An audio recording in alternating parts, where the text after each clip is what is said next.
With your team, if you hover over every single one of the eye icons, the pink eye icons, you will see literal instructions on what to do inside of each stage. We provide an area where you can go in and take a look at all of the leads and actually identify the best kinds of leads inside the lead-in stage by understanding 4 points of qualification to understanding who your prospect is. So you and your team should have an avatar or an idea of who your prospects are and identify 4 questions. What you can do from here is going into the 3 dots, click under Edit Stage, and on the right-hand side, what you'll have here is what we call an SOP, or a standard operating procedure. These are staged next steps, and then these are qualifier questions.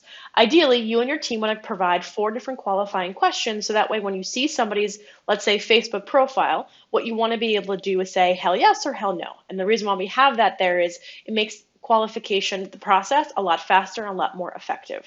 Now, if you want to go through and take a look at all of these links here to videos, this is an entire walkthrough of every training video.